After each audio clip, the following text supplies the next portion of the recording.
Alright, so this is a pretty tough question. We have an unknown fuel, C3HX, which we're trying to identify.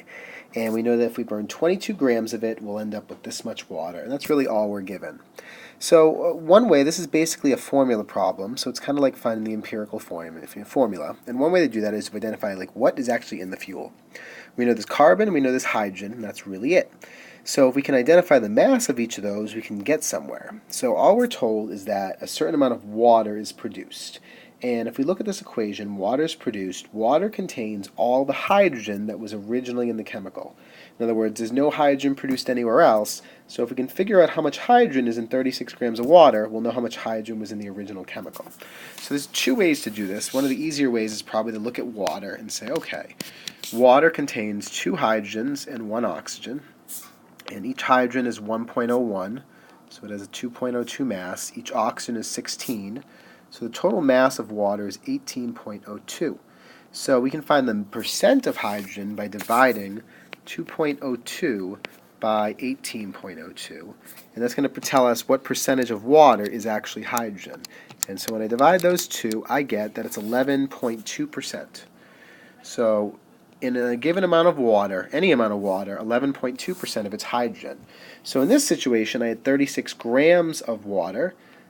So 36 grams of water. So for every 100 grams of water, I expect 11.2 of those grams to be pure hydrogen. So I'll just multiply this out. So 36 times this number here. And I get that there is 4.03 grams of hydrogen. Just pure hydrogen atoms. And if that's the case, the original fuel only contained carbon and hydrogen. I can calculate the carbon just by subtracting from the original mass, 22. So 22 minus 4.03, I know that there's 17.97 grams of carbon. So these are my masses of the elements within my fuel.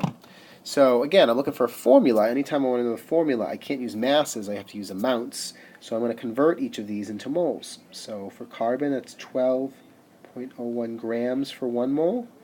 For hydrogen, that's 1.01 grams for 1 mole. So I'll divide those, 17.97 divided by 12.01. I get 1.496 moles of carbon. And I get 4.03 divided by 1.01, 3.99 moles of hydrogen. And if I divide both of these by the smaller of the two numbers, 1.496, I get a ratio. And the ratio is that, hey, for every 1 carbon atom, there are 2.67 hydrogen atoms. Now, the formula in this case is C3H something. So I have to figure out for every 3 carbons, how many hydrogens are there. So currently I have 1 carbon here. So it's 1 carbon to every 2.67. So I'm going to have to multiply the carbon by 3 because I need to know for every 3 carbons how many are there. So I'll also multiply this by 3 to get 8. So for every 3 carbons, there are 8 hydrogens, so the formula is C3H8.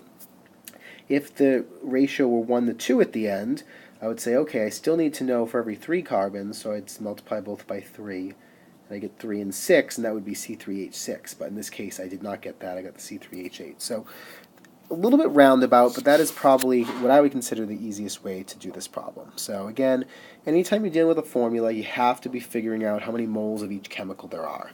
And sometimes the easiest way to do that is to start by finding the grams of each chemical so you can do a comparison. So that's it. Until next time, I am Derek Genova. Have a delightful day.